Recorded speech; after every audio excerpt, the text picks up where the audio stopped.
All right, good morning, gang. So let's talk about racing the 400 and 800, okay, and the strategies to employ, right? The different tactics to employ. Why am I talking about both of them together? Because these are the two most unforgiving events in track and field, right? If you don't run them effectively, this is where you can suffer the most.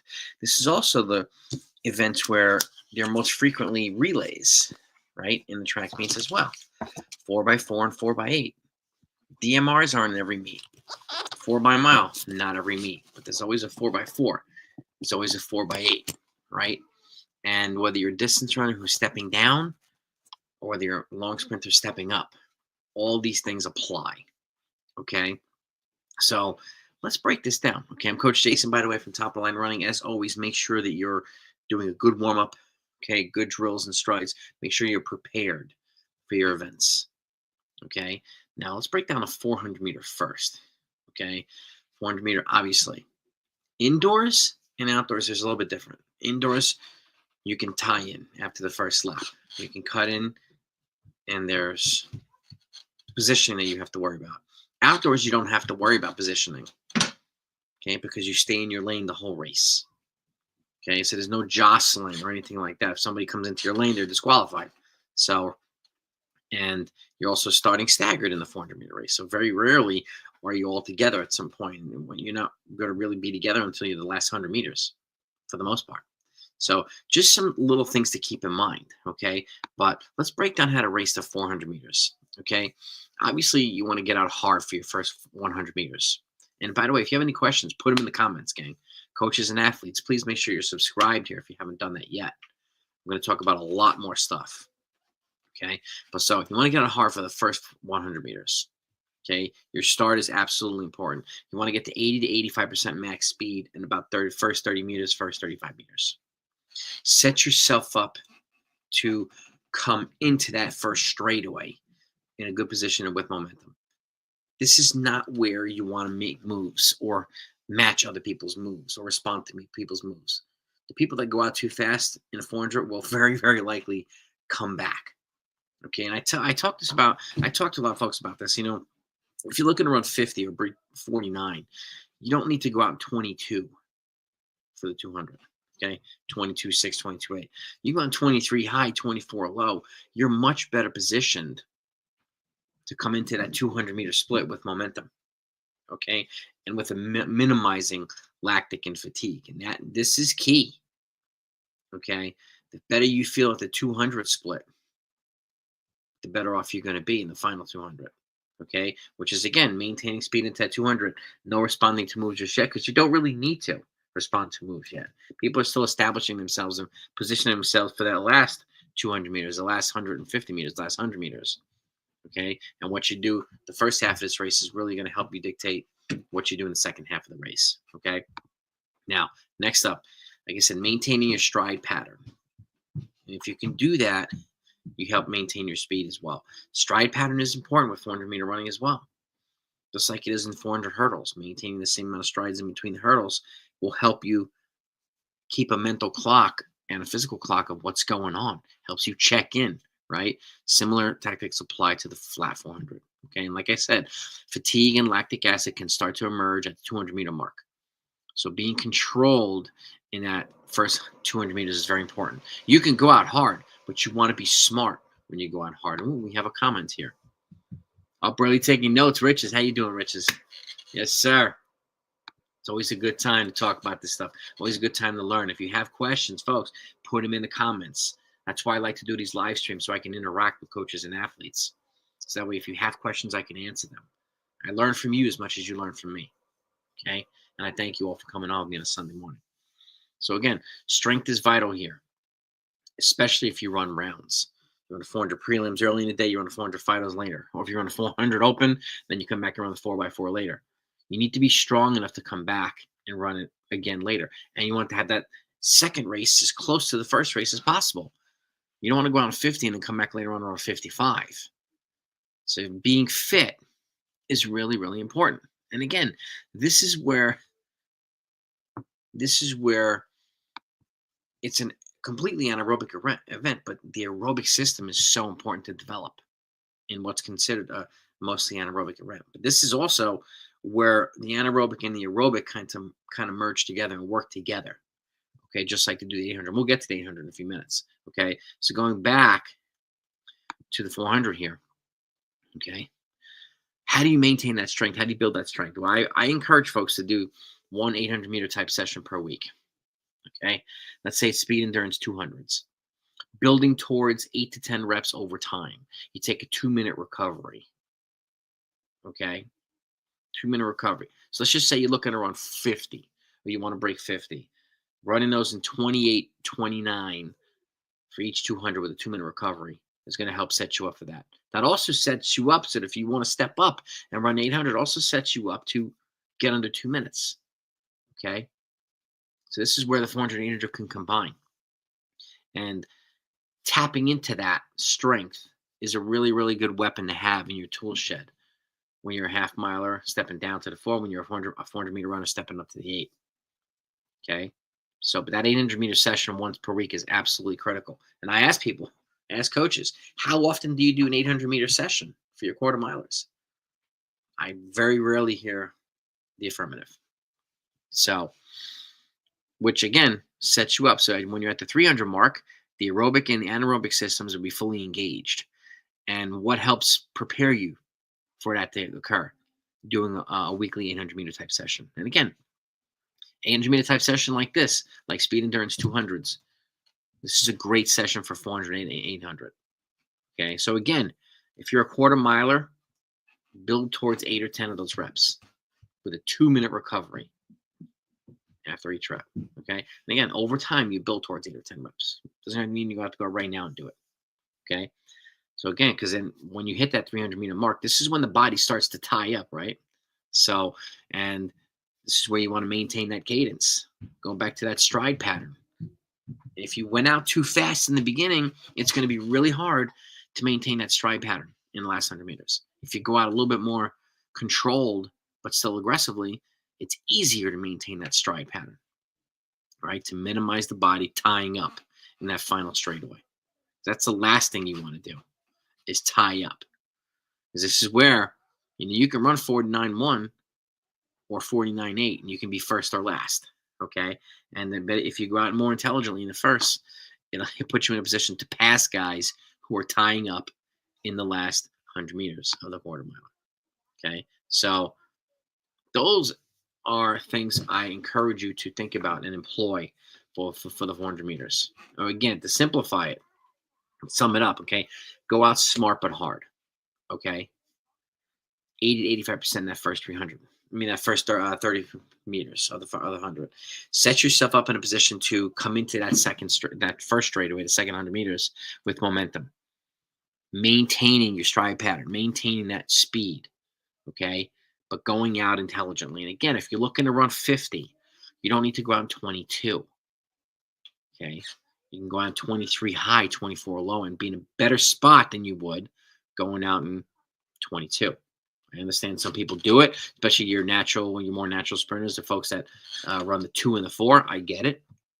Okay, but if you ever watch Michael Johnson, probably the world's greatest quarter miler, how often is he in the front or way too fast at 200? He's not. He's more efficient than anybody in the last 100 meters of the 400. And the efficiency and the stride pattern, if you watch him, he maintains a very, very, very similar stride pattern from beginning to end. And that's what I encourage folks to do. Coaches and athletes. I encourage coaches to train your athletes to do that, to talk to your athletes, to teach them how to do that. Okay. Athletes, I encourage you to practice that. And one of the things that can help you do that is that one 800-meter weekly session. Okay. Speed endurance 200s. Now, let's move up to the 800 because it is very complementary to the 400. Okay, your quarter miler stepping up, you're a miler stepping down. Both of these things apply. And again, indoors, outdoors. Obviously, you're going to be cutting in right out the gate, unlike the 400. So establishing position early on, going out hard, but establishing position is an important thing. In established position, you can be in that front of the pack, okay, and in the outside of lane 1, so that you can set yourself up and not get jammed in, boxed in by other folks. And if folks go out too fast, doesn't mean you have to go out too fast. So a high level of situational awareness is very, very needed. Okay, this could be, let's just say use 2 minutes as the magic number here, sub 2 minutes. Okay, it's a good magic number to work on. Okay, being ready for the different types of races. What are the kinds of races? Well, you go out from the gun. Okay, and I see people who try to break 2 minutes. Some of these folks go out in 53, 54. Why? You're going to be coming back in 65, 66, 67. That is a massive positive split. Okay, if you're going to do a positive split, you want to minimize it to 2 to 3 seconds, meaning if you go out in 58, you come back in 61, guess what? You just broke 2 minutes, right? And I mean 50. When I say 58, I mean 29, 29, not 25, 33, not 26, 32. Okay, so this is something I encourage folks to do, and this is another race where you want to maintain that situational awareness, meaning aware of your surroundings, aware of how you're racing. Are you running your race or are you running someone else's race? If someone else goes out too fast, doesn't mean you need to. Okay, and that second type of race is evenly run race, like I'm talking about. Okay, there's also a sit and kick race where folks go out slow, and there's a lot of this can be negative splitting in 800. Negative splitting is a testament to your fitness, but also you never really know what type of situation you're going to come across in an 800-meter race. And this is why it's important to know your competition. Are you running against guys that are stepping up from the 400? Or are you running guys that are stepping down from the mile? Because those are different types of race tactics that might be employed. You might have your quarter milers go out way too fast, or just faster than the milers do. And you may have milers wait until the second lap of the outdoor race to start attacking the race. Okay, so again, figuring out what you're going to do is really, really important. Knowing your competition is important. But again, I can't emphasize this enough. Running your race. Talking to your coach. And as coaches, you talk to your athletes. Establish a game plan. What's your plan? Can you execute it? If you go out hard but smart that first 200 meters, you're setting yourself up for the second 200 meters. Okay? To get yourself in a position to come through 400 meters in a good spot. Like if you're looking to break 150, you don't need to go on 52. Okay, you can go out on 53 or 54 and still be in a better spot. So what you do in that middle 400 after the 200, okay, those next 400-meter block is what's going to set you up for that final 200, which is why I talk about a lot the longer reps. Can you do 400-meter reps at 800-meter pace? Can you do 500-meter reps at 800-meter pace? Only 3 of them, right? 3 times a 500, or can you do 4 times a 400, 800-meter pace? Can you do 2 times a 600, 800-meter pace? With an ample recovery, obviously. I talk about this in my videos a lot. I talk about this on my TikTok account as well. Okay? And because those are the types of things you need to know what it feels like to come through at a certain point at your goal race pace, not 5 seconds faster than your goal race pace. Okay? If you're running a lot of stuff at goal race pace in training, why would you far exceed it in a race, right? A race will tell you, okay, how fit you are and how ready you are. And again, you need to be fit enough and strong enough to run rounds, whether you're running 800 and coming back in a 4x8 or running 800, coming back in a 4x4, whatever it might be. You need to be fit enough and sharp enough to do both.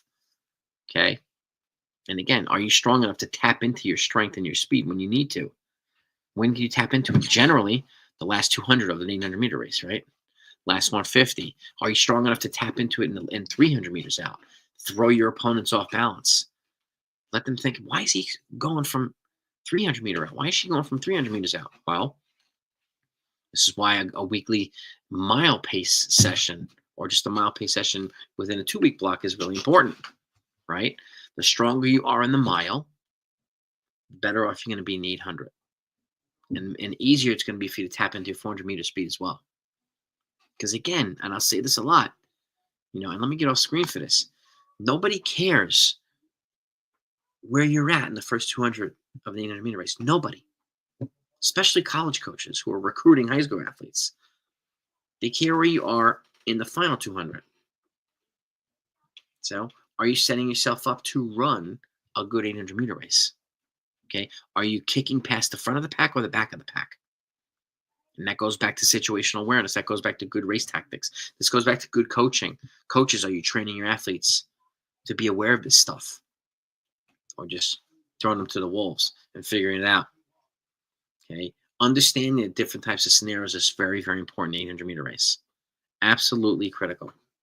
Okay. And again, you need to be strong enough to be able to respond to moves, create a move of your own, right? And if you go out too fast early on, are you going to be able to make the moves that you want to make? Are you going to be able to respond to moves that you want to respond to? I don't know, which is why going out smart and hard is important. Okay. Your basic speed development each week. I talk about this also. 50-meter bouts every week. And if you do it once a week, 5 times a 50 after one of your runs, flat, pure speed, raw speed, okay, after a run. You'd be shocked at how much speed you can develop in the 400 and 800 just based on that alone. I talk about progression 150s a lot, right? Where it's 50 float into 50 stride into 50 sprint. You're changing gears every 50 meters multiple times, which puts you in, teaches your body, right? Negative splitting, teaches your body how to get faster towards the end instead of the other way around. These are things you can employ in the training. You can do progression 150s after a run too. You can employ this as well. And I do this in my 800-meter training plans, my middle distance training plans, my long sprinter training plans. Okay. So just something to keep in mind. Because like I said, the strength of a miler prepares you for anything. It allows you to tap into the 400-meter speed that you've been developing over time. Okay. So like I said, going out hard from the gun, running it evenly, you have an evenly run race as well. These are the types of races. Okay. Number one, you go out hard from the gun. Number two, evenly run race. You minimize that positive split. 2 to 3 seconds is ideal. If you can get to the point where a positive split is no more than 2 to 3 seconds, you are in a good spot for the 800. Really good spot. Okay, and there's a sit and kick tactical race where people just go out slowly and they wait for that final 150, 200, 50, whatever it might be. So establishing position early on so you can make a move or respond to one is really, really, really ideal. Okay. And again, what sets you up for that? Having the strength of a miler. Okay. Simple tactics, but very, very valuable to employ. So like I said, distance runners are stepping down, long sprinters stepping up, knowing the types of runners that you're running against, knowing your competition. Okay. Are you strong enough to run multiple rounds? Can you double back later in a relay? Right? These are all important. How much time do you have in between your individual race and your relay? Is it hours? What do you do in those hours in between? Okay. Especially if you're out there, you want to stay out of the sun. You want to stay hydrated, right? Fuel, put some fuel in your body, easily digestible fuel. You can even cut your cool down jog in half and use the other half as the warm up for the second race while keeping your legs up and just staying off your legs, keeping them relaxed and fresh and loose. Okay. These are all what you do in between the races or in between rounds is also very, very important. These are the little things that help you improve around the margins, that help prepare you for rounds and relays. Okay. So, and lastly, like I said, going out hard and smart helps to minimize the accumulation of the lactic early in the 800-meter race. If you have lactic in the legs early on, you are in trouble in the 800-meter race. It's almost impossible to get out of it and recover from it in the race. Okay. And this is why I talk about tempo runs and thresholds and VO2 max and basic speed development all the time, right? Tempo runs and threshold act as VO2 max development initially for folks that run 800 and even the mile. Okay, and the specific VO2 max is 3K pace and 5K pace stuff. If you're a half miler, okay, and that's your signature event, then VO2 max sessions at 3K pace is really, really important. Okay, meaning like let's just say you're doing 5 times 600 at 3K pace with a 1-to-1 ratio. So if you're doing 600s and whatever 145, take a 2-minute recovery. Okay, that VO2 max specific helps you tap into the more race specific stuff later on, your mile specific stuff, your 800-meter specific stuff, and this is what's going to really build that fortress of strength for you. especially if you're a miler who steps down to the 800. Then VO2 max is 3K pace and 5K pace stuff, alternating. 5K pace stuff like 5 times 1K at 5K pace with the 1-to-1 ratio. So if you do it in 3 minutes, you take a 3-minute recovery, and so on.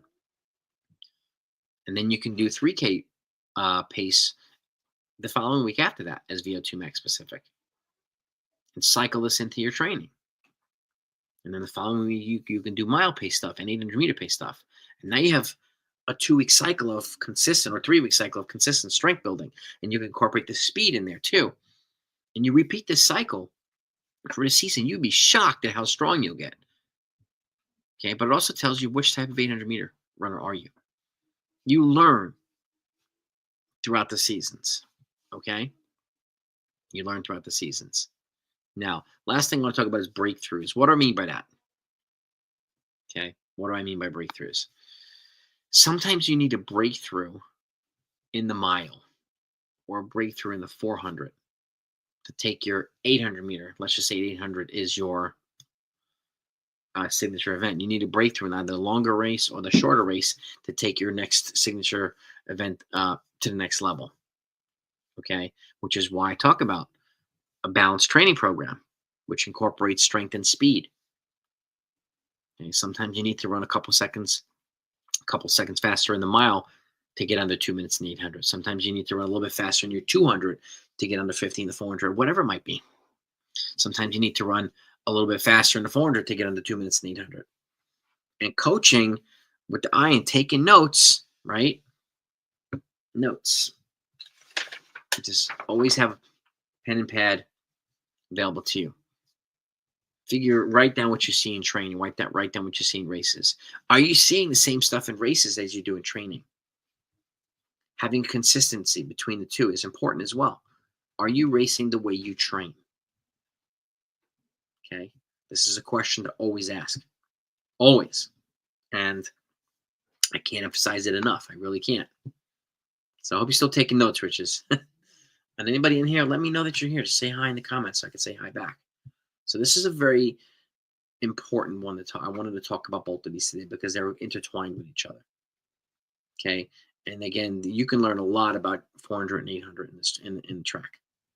And this is one they'll tell you the most about how fit you are or unfit you are and the body response to it. These are the most painful events if you're not ready for them. Okay. You could be not fit and ready for the mile or the 3K to 5K. It feels a heck of a lot differently than if you're not fit enough and ready for the 400 and 800.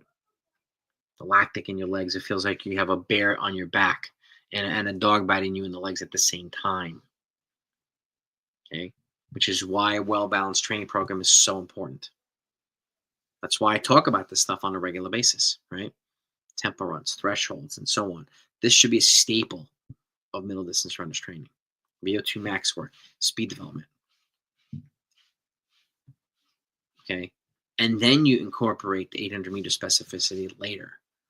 Then you incorporate the 400-meter specificity later. The 400-meter specificity should be a weekly staple of your diet. Okay, of your training diet. Let's just say you do like a 400-meter training program, pure speed on Monday, right? Work on just short, fast stuff, 30s, 40s, 50s, whatever it might be, pure raw speed. Then speed endurance 200s on Tuesday. Unless you say you have some hills on Wednesday, 100-meter hills, whatever, 50-meter hills. And then you event-specific stuff on Thursday, like a couple of 300-meter reps, a couple of 200-meter reps, whatever, my 250s. Okay, you want to get through 250 at your goal 400-meter pace. Over time, you build into this stuff. And then Friday, you can work on down starts, relay handoffs, and so on and so forth. And then you have a balanced training program. And then on Saturdays, if you're not racing, you can run a couple of miles on a cross-country course. Get yourself used to running over rolling hills and accelerate a little bit during that. Accelerate on the uphills, accelerate on the flats to get you used to just accelerating and running fast. And then Sunday, you take an off day. Okay? Love to talk to you, Perry. Riches, just reach out to me, my man. You got a group of youth? Yeah, send me an email. Okay? blackbeltrunningcoach@gmail.com is my email. Okay? Again, blackbeltrunningcoach@gmail.com is my email address. You can email me directly, Riches, or we can get on here and do a consult if you like, and we could talk about your athletes. I do that as well. I talk to folks about their athletes, about their kids, to help kind of them figure out how they want to develop them. Okay. But I'll be more than happy to, Riches. More than happy to. But again, I want to emphasize this stuff today for the 400 and 800. This is where you have to be the most situationally aware of the tactics that you have to employ, because you don't have a lot of time. Okay, in the 400, you break it into pieces, especially in the outdoor race, because like I said, you're staying in your lane, and so is everybody else. 800 is a little bit different. You have to have a high level of situational awareness, because you don't have a lot of time to respond to moves or cover moves, but you're also running so fast that the body it's very hard to get around people, because if you go out too fast, you're going to have lactic in the legs pretty early on. And it makes it really hard. It makes it more difficult to pass people. And when do you pass people? Do you pass them on the straights or on the straightaways? Okay. And this is stuff I encourage you to work in practice all the time on a regular basis. Like an 800-meter training program, let's just say you have an easy day on Monday. Okay. And let's say you do a 2-week cycle here. You do either a tempo or a threshold on Tuesday. Then Wednesday, you do a semi-long run. Thursday, you do a shorter run, but with some speed development on the back end of it. Friday, you do your second workout, your VO2 max workout. Okay. Then you long run Saturday. You have an easier off day on Sunday. The second week, okay, since you did tempo or threshold and VO2 max the first week, then you can do mile specificity the second week on Tuesday, 800-meter specificity on Friday. Okay, and now you have your cycle of balanced training, and you can incorporate your basic speed development every week, no matter what you're doing. And now you've got a portfolio of stuff.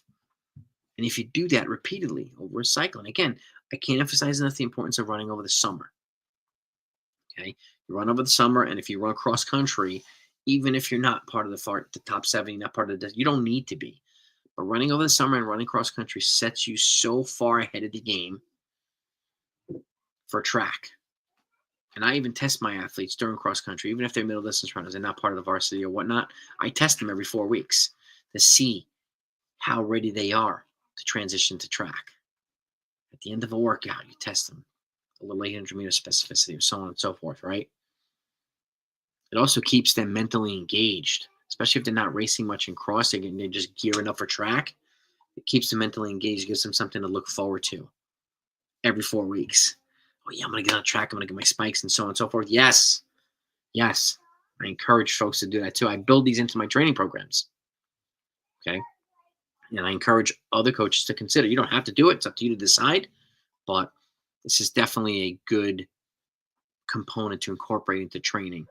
If you're a miler, if you're a half miler who steps down in the 400, who doesn't really run much in cross, who isn't racing in cross, and is just getting ready for track, this is a good way of getting them ready for track and keeping them engaged into cross-country training, even though they're not racing cross-country.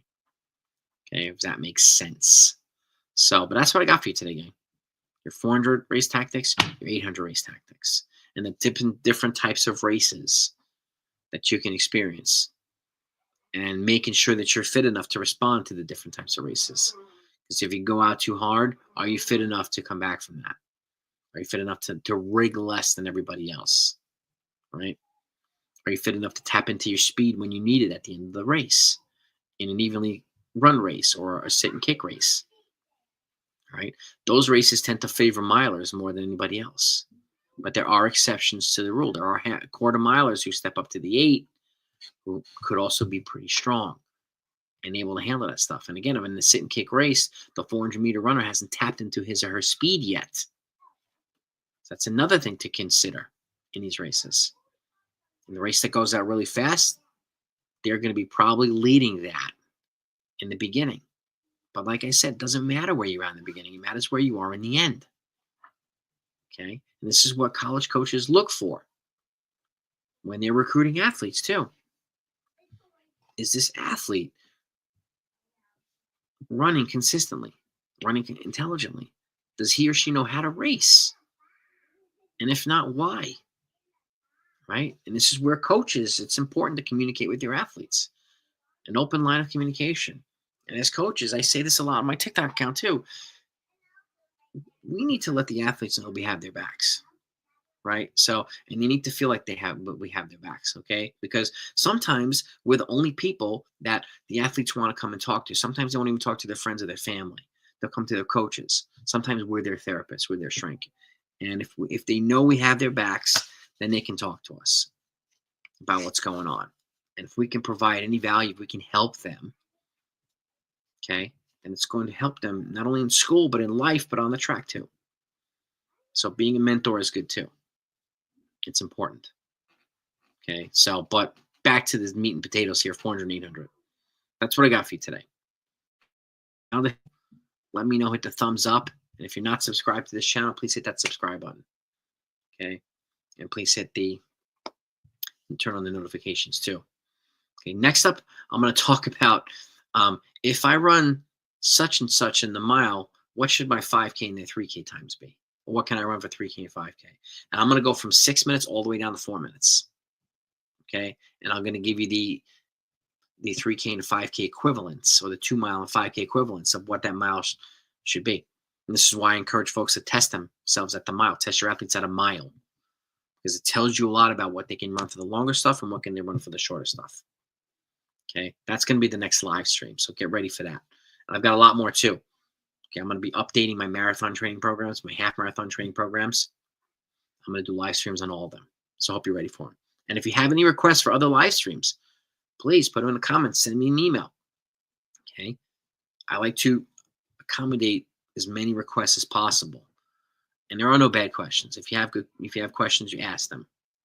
Okay, all you want to do is learn, just like me. You want to do, so don't be afraid to ask questions. Okay, but Riches, hope you found this helpful. Reach out to me, send me an email, my friend, and we will we'll set you up. We'll see whatever we can do to help, man. All right, have a great weekend, everybody, and I hope you enjoy this again, and have a great week and have a great season, and I'll talk to you next time.